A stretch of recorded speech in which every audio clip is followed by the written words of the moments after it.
Abusia Matekam. Yesterday, 5th December 2025, Washington DC Namiti will be many Asamoah representing Ghana and FIFA. It's me a draw no. Ghana in the last group. England, Croatia, and Panama. And you share for this World Cup. Yeah, group now. You won't know. I don't know for say any easy better, sir. But don't forget October 12, 2025. Our Crossport Stadium and Ghana boy last match. And Comoros you can form also 1-0. Now in the group, nani will group I any Comoros, Madagascar, Central Africa Republic, Chad, and an and Ghana. It's me top here with 25 points. They call a World Cup 2026. America, Mexico, and Canada, and a hosting. And FIFA, you could share more Washington DC, and a drone a buy matches groups and also pa Ghana Deno, and then a focus on nets. Baby, a bebo matches your first match in Panama. I'll give you all the fixtures and then baby a bonus and be America, Bia, where you're going for the first match, where you're going for the second match, and your last match now. You have me ding as Zionfelix. Subscribe to this channel. Andy Zion. Andy Zion. Adding because we have group na yakodemuna Zion adding per the wallpaper so any idea no extra wo sha na se Ghana e be din e de amayen kakra because wo share the latest FIFA ranking na aba bonten na Ghana and the least ranked team wo your group no mo. I mean group na ye ne England, Croatia and Panama. England is ranked 4th in the world. Sanso and Croatia is ranked 10th. And Panama obia feel say Panama M1 homebody no. Panama is ranked 30th in the whole world. No, Zion, that tells you say Sisi Abono a movie from a din to preparation to investment to strategies. A lot of countries are uti omudi wa football ma enka it shouldn't ring a bell no, and then because of right investment, because of right infrastructure na ade ntino o ma be pa aman bia na nka yehunu say omombode dey so especially Ghana nka first ne dey won say wo kan Panama dey nka say Ghana etimi sure mo 10-0 but enei based on your mama ne ade ntino ama ayehu e dey amayen say yakoshi omurukra na ibetimi ne omaye den e dey abo but who knows. Ghana is Ghana atuyenda your first FIFA World Cup ayekwe was Germany 2006. We were in a group with Czech Republic at that time no now you rank Czech Republic the 3rd best placed team in the world. Sanso and Italy and so and US inti na sa 3 countries ni na no they were ranked higher than Ghana. By the end of the day no Ghana team qualify. Italy pe and a share 2-0 but we were able to beat Czech Republic and then beat US and qualify. Ain't no maybe why regime say we mu say FIFA ranking ni ade no mo wo manim chair there but say they are going to so na say yetimi niema ye Croatia the right selection there. And Croatia I think you betimi ni Croatia. Yes, Croatia hu party as here. England England uhwe mo a the 2 countries say betimi ni omo esi ni ye pa will be Croatia and then Panama. But even Croatia can easy. Croatia easy. Zion say Croatia the last tournament of Mako, the last World Cup I boy no, they went to the final. That's 2018 they went to the final. I went to me at the Angie and the last tournament in so your boy no e Qatar no so omobody boy den esoni it when it comes to their pedigree our World Cup na e won nimpa and omo players no so a lot of good players. Look at Modric, formerly of Real Madrid. Wa bobon bibia waji Champions League, waji Spanish La Liga, waji bibia and we through e dey about AC Milan. And the all ball. E won say wanyi, but when it comes to world footballer, won't mean more experience bibia. Won't mean more angel Luka Modric e they have another player e Manchester City. Your friend Josko Gvardiol. Now our RB Leipzig and Man City quarter on by fantastic left back. Onimbo bo our honum over Ivan Rakitic. Omu na honum a chese mo body boy the so they have very good players. Entino Zion ebetimi aye den dia maye. Even Panama kra na ye kan mo asema ye face oh Panama dia o say Ghana to me share no kra no. Enya ade mbetimi aye dia because ohwe group no mu a yen 72nd ye to so 72 in the whole world. Because also ohwe do ye omo ye draw na omo ye no according to strength our world ranking mu. Yes. Until England for eba first. Yes. Na Croatia for level ne buy and Panama ba so na Ghana na ye go ase ni na baba ase. Yes, don't say omo ye no port 1, port 2, port 3. Until ye pick port 1 it say teams are and countries are omo ho odin. Countries are omo pedigree ne den e was through with regards to the FIFA ranking. Into England no port 1 and Croatia port 2 and Panama port 3. Into no it tells you say nka ye mbodin so ani a nka ni say Ghana port 4 nka ye ba baby say port 2 port 1 there nka ye likely say benya relatively very cool group but what kwada port 4 ne there all the teams are we ni mu chen wo no ebeba answer wo wa den wa ba enu nti na won say ye draw no omo pick sa answer ba do Ghana because all countries now qualify for World Cup now. Ghana is amongst the countries the least ranked. Ni na any say nkeni say eba ne sa because Ghana at a point yetumi afro ya eba top 30 in the FIFA ranking. Yeah, after say you call South Africa 2010 no na nka ye call semi final for the first time. Wokai Suarez ekokwa che ball. That was the first time penalty. Penalty no. That time no was the first time nanka an African country qualify for semi final. But that time na countries be akọ quarter any idea Cameroon no money Nigeria mo na quarter final na Ghana ye so quarter final. But na ye say be history say be the first African country ye be semi final. The last chance nya ya Suarez ni sakwa de koyi ball no. Omoje penalty ma ye so asamoaja ye den ebo ese no. And the ma Ghana anye the country or call the first semi final as an African country. Morocco be called recently Qatar and Morocco ababeno. So media me kasa your performance na ye ya call this our 5th World Cup. 4 World Cups ya ko nyina no relatively the make say yambo ye ho body ye call Brazil no and because of what media ko see ye and some tokwa issue with winning bonus that time no mampeni na ho Mahamade sikagu aeroplane mu ye de call ya ye mom $100,000 no ma kisi okay John Moy and mo ade e be ye issue no nti no a lot of issues na ewo sa World Cup no mani nti nam so ye mbode boda anso ani but 2006 there ye call ye it was cool. 2010 it was fine and the last one ye call ye wo Qatar and no ye mbode boda anko ye den anko so ani. So for me Zion I think say group na yakotom no a very tricky. It's going to be a very, very difficult for Ghana. Seriously. And the young performance of the Black Stars, I mean, during the qualification, yeah, boy, they top here with 25 points. Okay, a performance. Now all the qualification to even AFCON qualify for AFCON. Current performance of the Black Stars. Okay, it me I make it surprise. I will group stage even the next stage of the World Cup. Zion, I'm say born would be cheaper because. Said na usi ebo countries ni kwa mo point na ade na wo hwe your qualification ni mo I mean ye ni Mali ye ni Comoros Island ye ni Chad and Central African Republic Zion nyamni nukure nim say oman Ghana ye bo qualifies na unya this group F you don't have to struggle because a group one Chad one Central African Republic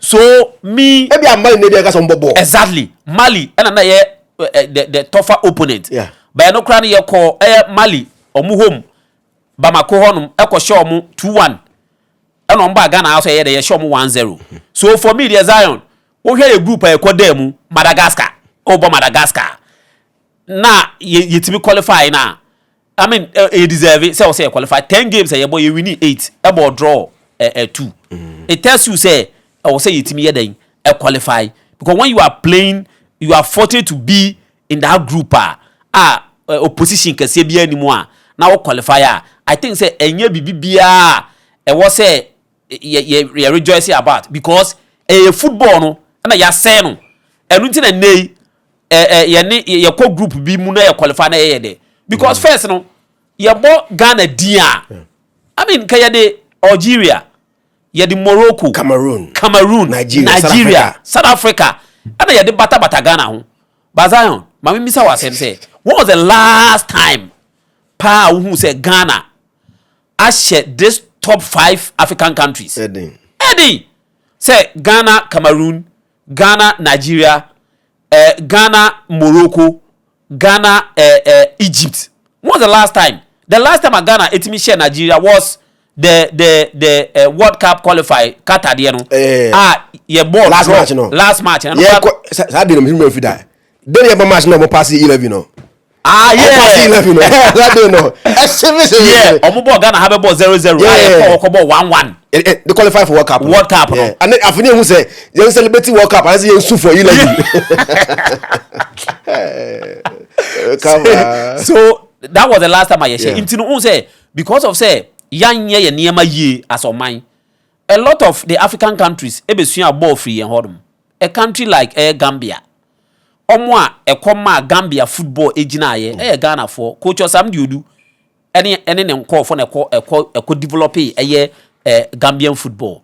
A lot of the countries are na omusua Ghana omohwe Ghana because Ghana was one of the first African countries eban Afcon cry yaje 3 times and they yaje 3 na Egypt cry GB and so and Egypt ababe san ye ho ama Egypt agi say 8 o say Cameroon na esase agi na omu GB so it tells you say ye niema na ye den na ye ne yie enu nti na ma ye football no den e call form because as at that time no cry no na say Ghana to me Afcon na Ghana to me produce African best abe the pele African best 3 times your friend is saying a lot of people are Ghana ye produce omaji African best but because of say yentimi and develop your football ni ye because of say yentimi amfa niam to na kwamu ye ntino amen de Ghana ye shia South Sudan cry de mayen ye shia Central African Republic de mayen ye shia Madagascar de mayen enu ntiri ye hu ni say ye yade bia mane broso ewo ye World Cup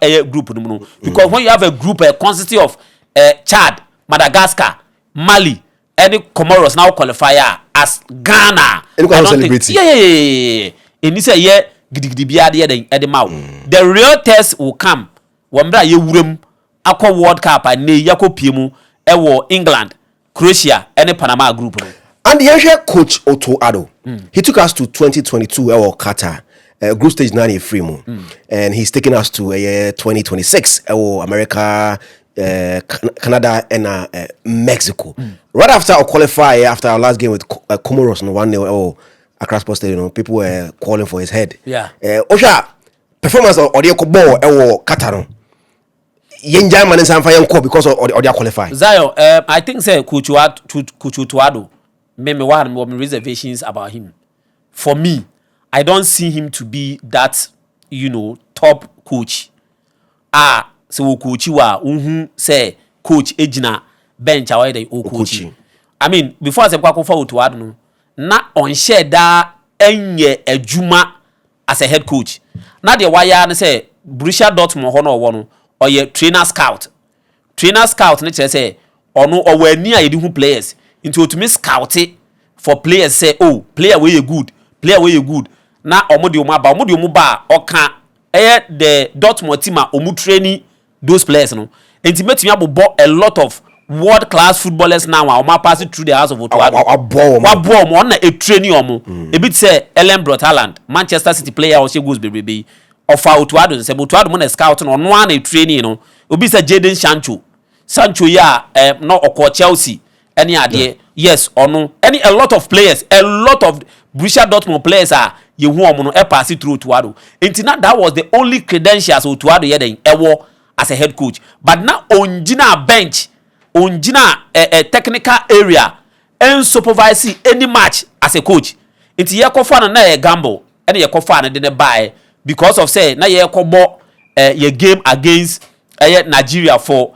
the Qatar World Cup no and ye kofa no and ye den and buy ye the Chris Hughton no money a lot of technical team can who support him no de ye den ekoi or de ye ko buy no na obia wa regime but ye ko World Cup no ne performance no ko there say Saudi adwuma no ma no ontimi ye den ontimi ye and a Ghana for so jagun because World Cup no ye lose to Portugal, ye lose to Korea, Uruguay. Yes, Uruguay, also Group H. Group H. And ye winning game behind our honum. It's Ghana for a so jagun so and ye jumanu free in some and ye kofa Chris Houghton and a buy. Ye de Chris Houghton so buy no fancy best you monyo just said it and your cra and ye pump Chris Houghton. It's your pump Chris Houghton, you know.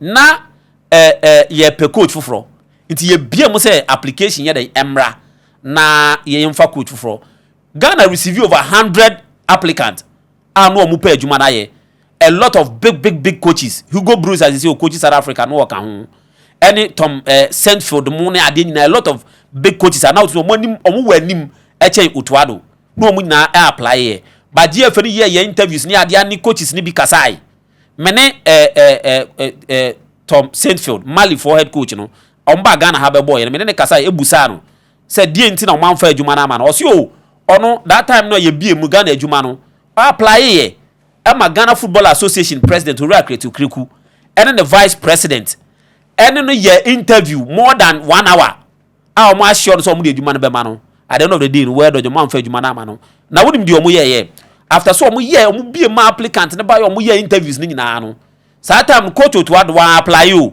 because Otuado no wa catch Ghana for say enya de obe coach Ghana biom because ne yire ne makra say the Ghana for di na temode ye kwa World Cup no ye di na temte adwuma no ontumi nye no je adwuma to after World Cup no obi ampam no je adwuma to wo nti ye second coach na coach sa apply no era de omo ye ne say omo san efre coach Otuado obi a wan apply onka omo apply no ho na GF for na nkasa no efre Otuado na omo ye the interview na omo di adwuma no ye den e de man no san bae it was san bae no and a Ghana force wawunim yesusu jagun his first way was say ye bo AFCON qualifies and no buyer AFCON yentimi and they qualify for so many years Zion nka Ghana de anya hwe kra AFCON 32 countries bo AFCON na Ghana nka ho ye kwa na say ye bai enu nti na Ghana for fi so ntimi anya adwuma but ade ba ko ewo Otuado ho ne say ye se wotan kodu an wa yinimrika he wotu wona wo hwe na wo Zion kwa dia the content ode be ma kwa dia untumi ye den kasa mfa ho sa do Otuado de tie Ghana for kasa fa no so onya de but World Cup de e ba the qualification easy e de maye apart from coach Kosiapia ode ye call Brazil 2014 World Cup on so qualify easy no Otuado is one of the coaches that qualify on 2 occasions e de yakwa World Cup nti no na ma Otuado issue no akwa say untumi enka because at the end of the day no mundia na obi ani hwe no qualified wo easily so what should be your problem but for me I think say Otuado looking at the level na yakwa kudu no anyhow we coach Ghana na ya bobo matches bi no I don't think he's up there so obetimi e de Ghana akwa ye bibi because ode call first e wo kata ye hu ye win game ba kokra ye lose 3 goals margin and ye de buy so for me no I'm not his fan he's not that good coach but when it comes to qualification or the mouth so that obe can dey but say obetimi qualify but somebody can control honor exactly and then the FA they are not ready the GFA is not ready and one thing so say say sa coaches na ye come masem no omo ba Zion sika kese no mbeji coach bi e fa have Rene on na sisi on Saudi Arabia for eba World Cup no on na coach Saudi Arabia omo sha Argentina e wo Qatar first match no ono oba Ghana o Glory Row wa ha no oba Ghana so be coach Ghana no mo se dem no mo ye no physical trainer coach ni free Ghana up no call Zambia or the Zambia kwaje AFCON na o free one no call one other country no de o mo so kwaje AFCON o free na Saudi Arabia for be dey call fa no those type of coaches no call for ma wuntumi nti o mo ka because oba beji $100,000 a month 80,000 120,000 150,000 Ghana yen ntimi ntia into always you settle for 30,000 50,000 40,000 because Otuado o man 50 obeji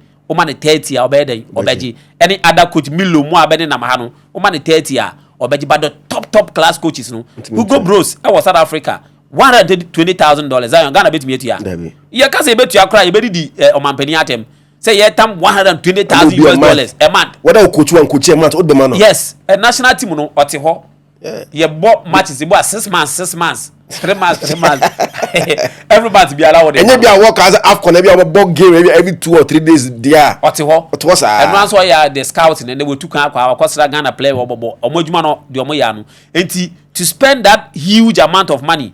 Oh, world class coach there, Yana Ghana, Yintimi. And until a man you settle on 30,000, 40, 20,000, 50,000. Why is it say this special moment? No, say when you be out. This special moment for be a World Cup, you could be a AFCON, you could near found yeah, do no, like for special moments. For special moments, no, yeah. This is an intimate course. There has been a lot of ways. Cameroon, AFCON, yeah, Bekui. So, coach, resign or call Pamono. Or Mefa new coach denied at the Nako. Even when you bought the last AFCON, I will Cote d'Ivoire. Cote d'Ivoire, or head coach, or Pamono. And no more than assistant coach. Emre Faye, ebe share. Or no, the omoji AFCON. No, I was answered the qualify a World Cup. No, in every situation, you know, ubeti me that changes. But the honors lies on the GFA to do it. Or monso na who say coach Utuado, ayo mudoba. Or no munu so beti me aden. Aye man dia baba. Me ameti any a lot of Ghanaians in there. They don't have belief in coach Utuado. I was me World Cup ya kui. Me teams no 3. Me. I have a British national, I have a daughter, and I'm a Ghanaian. So me, if you see me in a daughter, just yeah, because my daughter is in Germany. Can't see me Germany, England, and Ghana. In Ghana and England, what support? I don't have some no. Said I am once I watch England, Germany, GC. Oh, but I'm sure some support England. I mean England and Ghana. Zion. Charlie, but I also support Ghana. So say better. Do better be chama Ghana. Best be chama Ghana. Say be sika da so pa dia e be dey. The Ghanaians even on Panama come Panama. Yes. There are some best customer. Yeah. Customer Ghana ni o. It's true I say be miska ko to so pa me England echi. But it's kind of the bia I'm fear be support Ghana. Patriotism. Say ya wo me wa hade dey also support. Charlie, I was Osha Ghana, Panama, Croatia, and England. Do we have a chance of qualifying from the group stage to the next round? And then 116, right? The BCC no. You free group stage now. BCC no, you free group stage now. Almost a first no. Almost a nyama bia was say yetimi kra educate and call for ye almost hwe no and say World Cup no. Draw no mo ye there are a lot of things I me hwe draw me fire then e free mu. Na man hwe no from the perspective of say we no nko say Ghana kushia we Ghana kushia no. There are a lot of things be a course wa say ushen ye na ushen beyond say wo hwe draw wo be hu. In the first place no. This is the first time I World Cup you hosting our 3 countries. Yeah. It been see that since I World Cup by this is the first time. The last time I BC you know I don't care 2 countries. That was 2002 Korea Japan. Yeah. 2002. I don't know Brazil any Germany in the ball final. So that time no Oliver Kahn any Ronaldo share 2 goals the Oliver Kahn. That was the first time at 2 countries here then. Cristiano Ronaldo. Yes. Ronaldo is mutu. Ronaldo papa. R9 Brazil Ronaldo. I want Ronaldo papa no. On Ronaldo papa no. Ha. On the share 2 goals no. Editia Oliver Kahn. I mean they CR7. Yes, CR7. Ronaldo Brazil. Yeah. Okay. Ronaldo Brazil. Yeah, Ronaldo Brazil. Yes, or no. And American Assembly. So that was in 2002. That was the first time 2 countries here then hosting World Cup. And so this time round 3 countries in a hosting. Mexico, USA Canada. And then Canada. So it is the first of its kind. And secondly, you increase participants no. First there 32. See here 48. For the first time no 48 countries.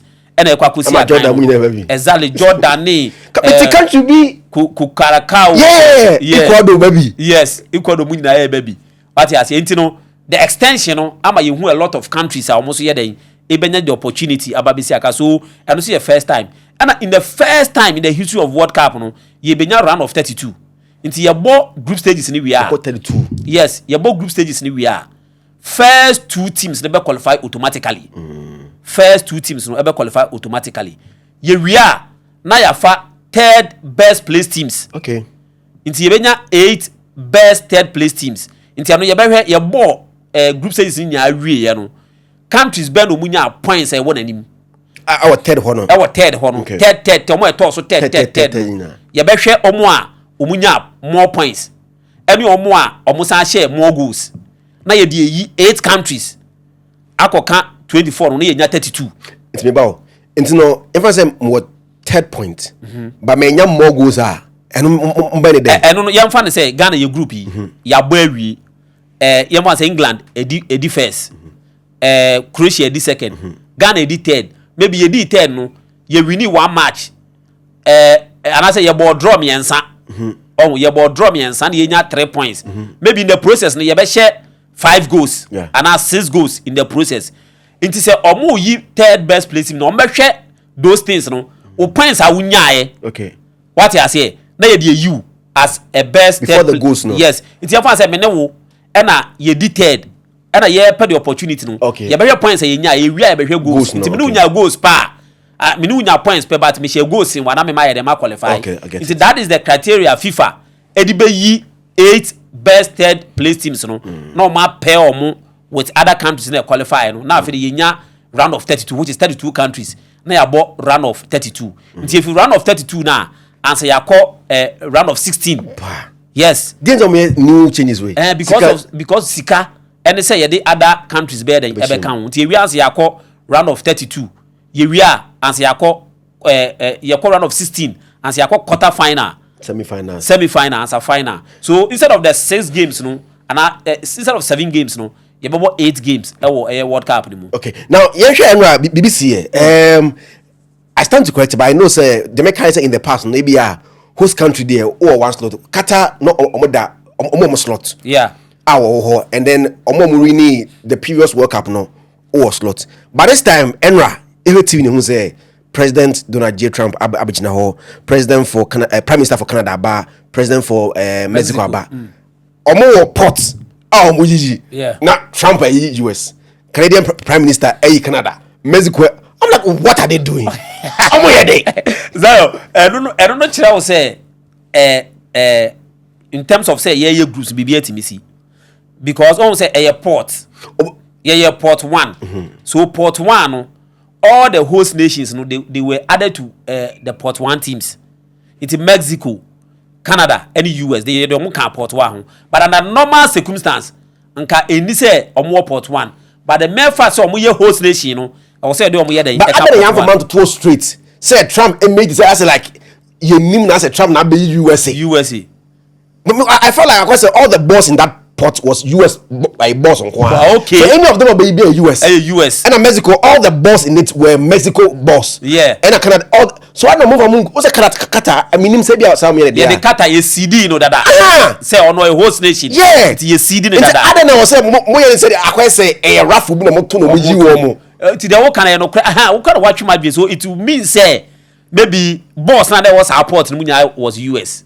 So just see them. Don't waste our time. As on that day, they say as a Trump na US. US. But all the boss are US boss. Okay. Yeah. I think so. I think say you see Zion the whole thing they say now young FIFA baso because we share group no here now. For me one of the best ever to be organized. Strategies no me use here. Yes. Could do be am say anything for Nkosha, say anything for African countries too in say. Exactly. It is one of the best draws. I mean, we have draws bibri, you have AFCON draws, you have UEFA any idea, but we was one of the best. And you see, omo communicating niema bibri. In fact, Infantino ya there because one say FIFA or the idea of fighting racism.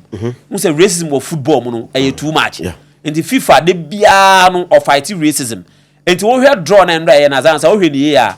We say a lot of blacks the opportunity to be on stage and how to play key roles the organization of the draw Kevin Hart this NBA stars near there they are all blacks. Nice, yeah. It was the idea of say FIFA the portray say regardless of wherever you come from so racism has no space in our football. Into that and normally communicate here. Also to get Donald Trump now Prime Minister of Canada. President of Mexico, President Abano and also actually peace. Yeah, because Canada and USA yes. don't know the trade war. Yes. Me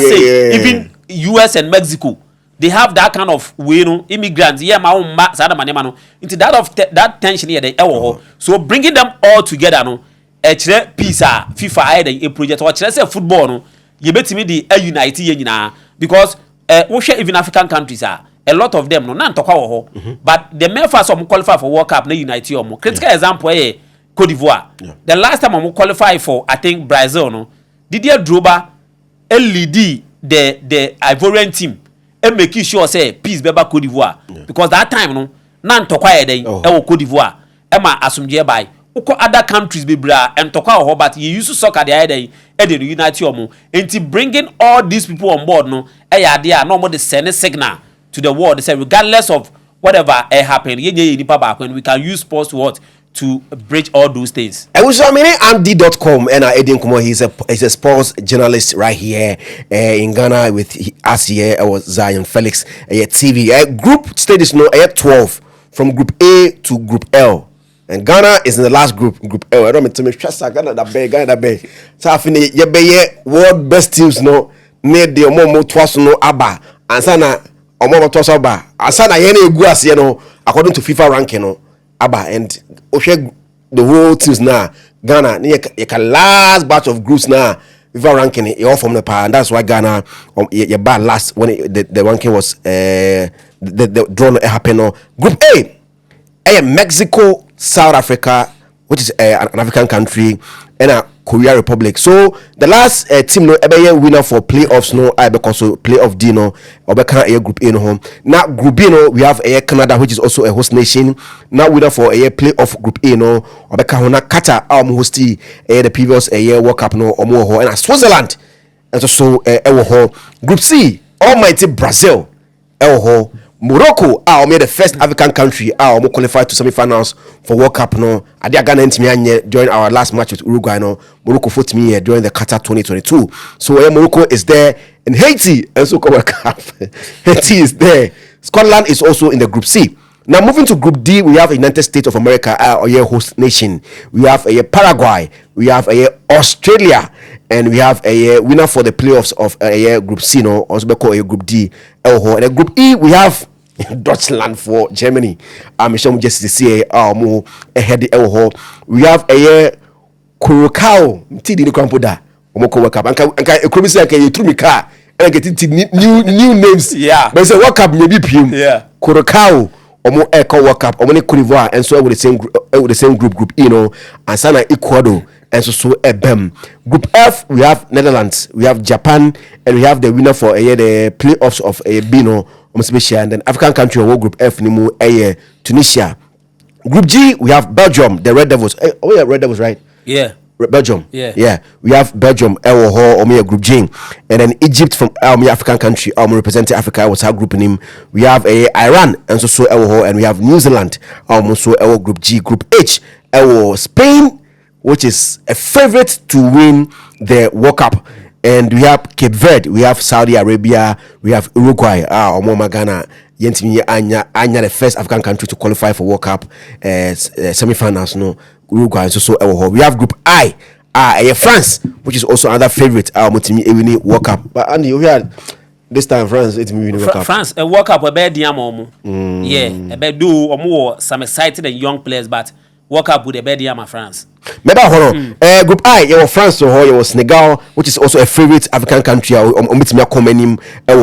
Cup, and the third team, the winner for playoffs of World Cup Group I for and we have Norway, which is also an European country. I think this year we have 16 European countries. Yeah, World Cup. World Cup. Yeah. Okay, and then Group J we have Argentina, which is current cup holders. Argentina. Algeria, African country. We have Austria, which is an European country, and we have Jordan, World Cup. Group K, we have almighty Portugal, headed by Cristiano Ronaldo, which this will be his last World Cup. And then we have a winner for the playoffs of one, Group H, Group K, in your country, and Uzbekistan, World Cup. Portugal group K nim, and Colombia say this time no cocaine no she World Cup no so could be almost group K nim. And last but not least, group A Ghana womb, and Nebusa say a group of death and I say group of survival for the senior national team Black Stars. That is England, Croatia, Ghana, and Panama. Andy, because of the corner, Osha, list your top 3 countries are this year, and I'm going 5 man. Win the World Cup. I think say Zion say who be me about me top 3 are. I will go for Portugal. Portugal. Yes, Portugal is favorite. Because over Portugal almost I feel no money on golden generation. And even when Ronaldo is exiting. Yes, and at his age, Ronaldo's age. Yes, and at his age, you know, over goals are watching no more than what. Saudi Arabia League. Oh, then say Messi Super Bowl US. League. Holidays no mudio. League. Saudi Arabia but relatively no Saudi Arabia no I a bit competitive because of say almost to talk to Benzema mo ntino almost league you know sisi an ababe can one of the top leagues among for then e follow home compare so they are following because of the players not because I think so compare enu to MLS I think the Saudi Arabian league no won him and you see one thing is the mentality Argentina for players at the boy in 2022 at the G Wakata at the share Messi and Unyamano. I think that is the mentality Portugal the Portuguese national team no answer war because Ocean Kurano any the kind of players or more for me I think they are amongst my favorites. So meet me apart and Ronaldo asemumpu but looking at players or more a one year I think say they are favorite and then Spain. Of course, they are also favorite. Charlie. So Mbeji, the last Euros the likes of Yami Yama, no money, yes, Williams, no money idea no, idea almost somebody the SNE pa. You see, omono idea or say a man for who you youngsters. Yeah. How Kubas no kra, nobody experience ka cry they are blended, nobody about. So I think they are also at the top there almost beating me Argentina. And so on the holder and with Messi influence no idea and so we FIFA on World Cup no or bar on the Yamanka teams be the ewum. Yeah. There are teams because man qualify from Africa, FIFA the Yamanka qualify. Nigeria. Business wise. Exactly. Yeah. They will give you the numbers. Yeah. They will give you the viewership. Invest BBA met me there the amount. There are some countries or man qualify South Africa. So, what you say. So a team like Nigeria qualify from Africa, no FIFA crown or da or better or beginning what you say. So as your friend is saying, Argentina or mono or more because of Messi. Any the way or the World Cup in the FIFA will always protect these countries to be in the World Cup. So at least on my crown, they should be in the semi-finals and they should be in the quarter-final. So that people attention,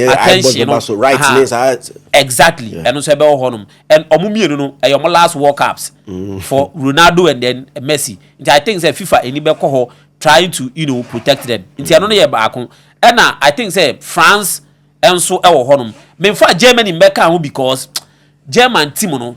Yes, Germany team no and sheda enkoyi even in the World Cup qualifiers na kra no almost struggle here. So what you say? Almost so a movie from the face almost declining. I feel no more dey. Almost eba the lives of Jed Muller any Swans Tiger Maro Guets and no nyina no omu nyina e den afrim. Afei and almost a build new team with Florent Vit no money sanko for the no winning the World Cup. It will be one of the surprise omojia but the first 3 or first 5 obeka so ombeje World Cup no I think say mean to me sheda am for mo yede but Brazil almost go through some problems on say and say obi so obi and sheda mo Brazil Obi Brazil because of the pedigree or more World Cup. Yeah. But now when it comes to performance, Brazil performance, no, at your confirm. In recent times, Senegal could share Brazil in a friendly match.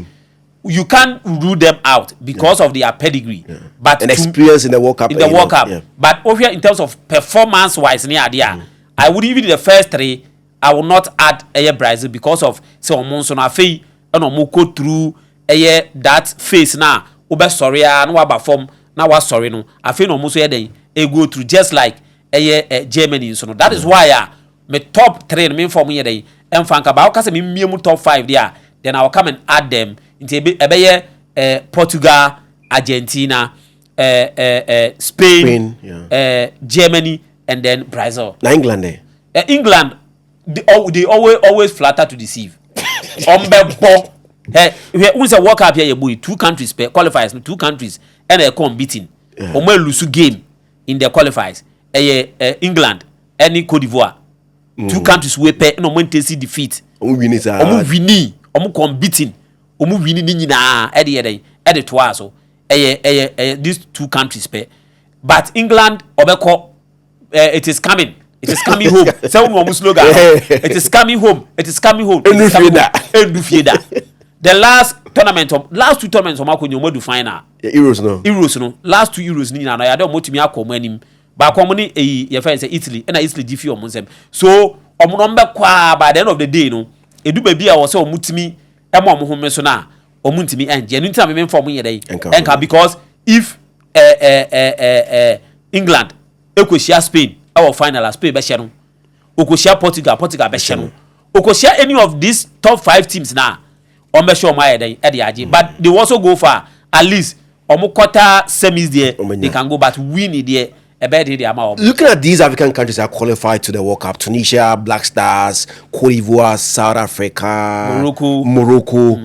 Oh, yeah. Can't you be now a bit far? Will it be like the 2022 where Morocco went that far? And I say this year they mess a crack. Yeah, Zion. Oh, sure. African countries now, of course, on paper, Morocco, and I say Ubia say umbe raise the flag of African high because of omumbodimbo. Any the kind of players are almost war. They have world class players who share players. Who say omokrano at a point. They didn't want to even compete in Africa. Yeah. They wanted to compete in Europe. Say nko from Europe who na omumbo European Championship because of where they are. I think they are close to Spain. Yeah. And at the end so omu want to say abrofo. Into most of their players no there ebo yakwo wa Spain, ya won wa France, ya won wa Italy. And omu ka come here then ebo no. So you have Yassin Bonoun, fantastic goalkeeper. You have Ashraf Hakimi. African best player. African best player. Yeah. What you say? Oba Man City or more striker friend Mamouche or Manchester City are all week in week out. Into omonso world class players are at any level they can compete. Into omo and I ubi any eden edu omo actually. But there again we have Senegal. Senegal so top footballers as well. Sadio Mane e wo no almost what that experience omo abrante e fe ne sa perimeter sa e wo Tottenham Hotspur oni Mohamed Kudus in the body same team e wo no. So omo nso e wo no a omo nso e be compete. Egypt enso akoye tede me kan no omo nso rise ya but omo nso akodown. Enti mi hu Egypt sa Tunisia de bia obekọ gidigidi group C no wa den na wa free. South Africa after 2010 we host here onko bi da and all the virtually new players any young players na aiden eko South Africa the team no dey kono about 90% omubo South African league ni mu local players Mamelodi Sundowns players Orlando Pirates any Kaizer Chiefs players now omaiden omakaka bo I say Ghana hanka kotoko has any sa teams no and na South Africa omo experienced coach Hugo Bruce e wo honum I don't see South Africa going far, even qualifying from omu group na one krano. I don't see them. Cape Verde omu new experience, omu ko bi da. Cape Verde me check na say ka so akra so sin Cape Verde.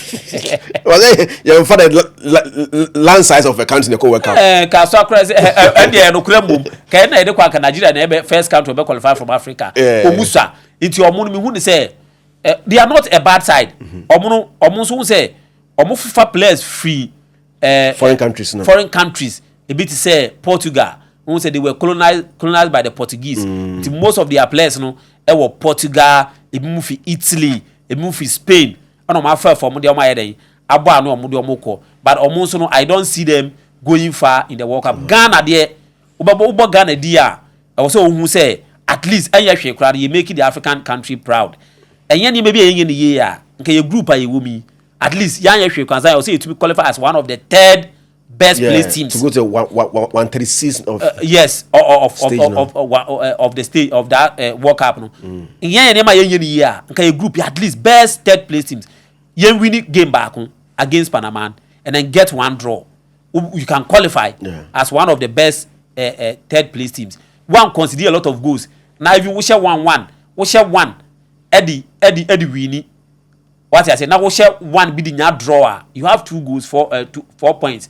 You can qualify you as one of the best place teams. See, I think say Algeria, yes, Algeria also one country almost also say the because almost so there almost so wish how almost football na call for man and also abasro na of course almost so honum. So I think say and let us not forget say you're one African country so also equable playoff Dr. Congo also equable playoff so also qualifier it means Ghana Africa is going to get 10 countries omoko Africa so far there 9 and I qualify so Congo so qualifier they nya 10 reps omoko jina Africa name anti Zion media Congo and the Congo mko Dr. Congo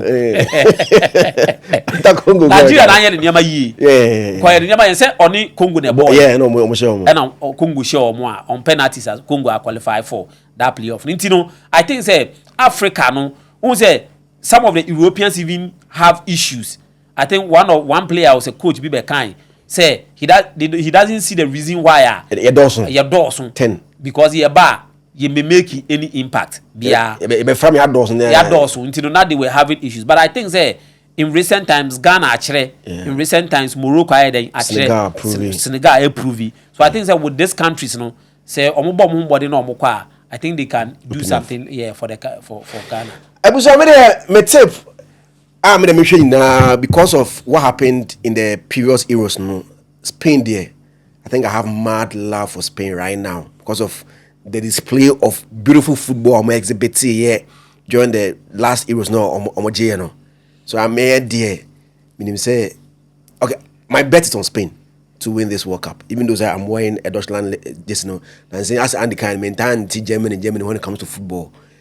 So I'm not hosting last Euros now. Yes. Yeah. I remember Hamburg now. Yeah. So some of the games league Bremen. Yeah. Bremen from League yeah. So me Spain there. I think say I have trust in them. Say World Cup is not Euros there. Euros the Euro from one but World Cup is Uruguay, Brazil for but me just say change a bit about. We say a grasping for D. Nancy about footballer. Maybe my bet is on Spain to win World Cup. Ghana there, me bomb pie say and their teacher who say third spot with my qualified here. I'm sure say Yanya Hedi also Panama there. Omo easy there, but Panama there. Me inform when you hand my to qualify to 136 stage. Go to Tuado yesterday. Oh, Yanka even the players as more. Yeah. What try you team briefly. You sticking bakra. Team no and you bad. You were players are mukra quality no. I will call Europe or more. What I say, o share goalkeeping department now. Lawrence Atizigi wo in the Swiss league, fantastic goalkeeper. Andy. Hey, Atizigi. Atizigi. Hey, Andy.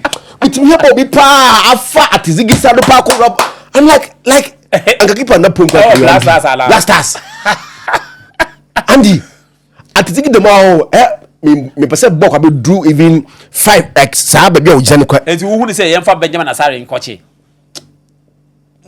Only that international profession Benjamin Kosa.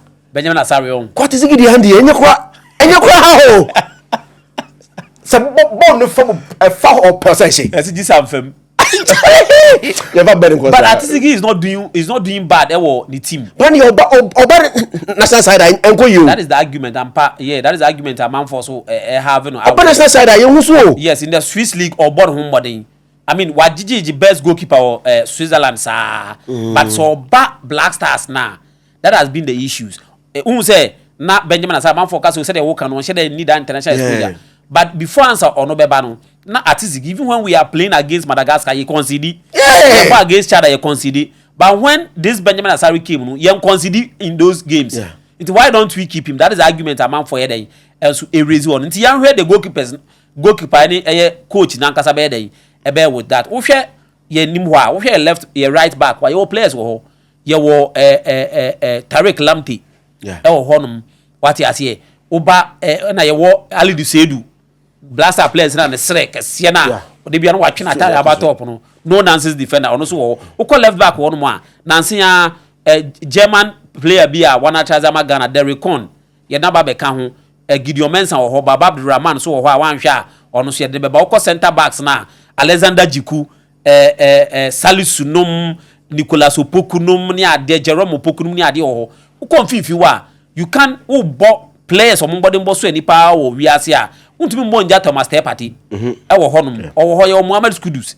ye wo fensen Kwesizibo sa kwa bi na wada ni ti no she 8 so onya bi mbo Spain no na nse ni team no onya bi mbo otodo mpa ko so okopacha okosra okopacha man ko so ba beautifully me I think say also change the team no say wunya bi mbo ye wo World Cup here number of games how be no performance na be kire say wo be World Cup no it say wo team no wunya bi mbo a quickly no also utumi sesa team a be dey ubenya bi abo ni na won say a players maybe this transfer no obi a fight for team a obetimi ade enye bi abo so wo he anim ho a ye wo strikers bibri Naki Williams wo ho ye wo Jordan Ayew eden e wo ho ye wo Anton Samenyo who say so far Africa Ghana de ono na oye player si ade din wo soro pa osi academy Bournemouth Manchester United Manchester City and Liverpool munya di na chi say January o meden o be sign couple with other players Fatau Shahaku num Kamadin Suleiman anum e wo ho no I think say ye players no enye bad if we are able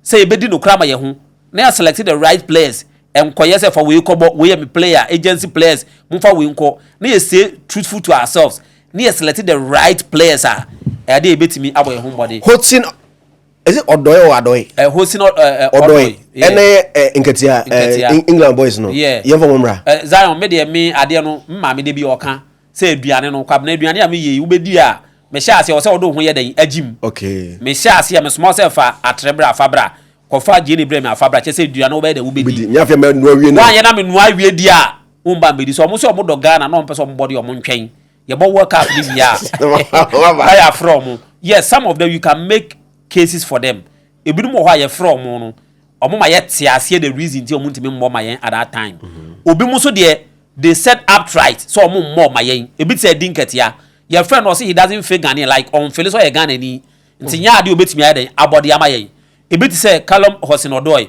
ono your friend sa time no we pra na Chelsea alone no edne ko Roma ana obo ho ena we pra so ofi njura banti o ma ye tiase say oh afa na me pra me ba nti mo ma me nya mistake e wo me team mo me nya wi a me wo the opportunity say me ba ma England ena mo opportunity say me ba ma Ghana me do a decision ba me de me make on say nipa sa no ubetimi a consider no I say upo bia be ye adwuma o Zionfelix na wa contact you bi na wa ka say maza me no ye adwuma what you say na wa contact you bi na wa say oh Zion ebi ono ma adwuma me nyanka me no be ye pa ba sisi ano ma ye engage bi wa ha ti me pesre wa opportunity ba me dey me ba sanko fo mienu no opportunity ba say for ma ho na be fa exactly the amount valid point na be dey o be fa so for me I think so bia ye Ghana ni say ya wo ho ye Ghana ni but wo patriotism towards Ghana no and I say dey ye hwe sanko fo no omunya abotre the yanko ye World Cup mbra ye ba people are also saying say we need professionals not say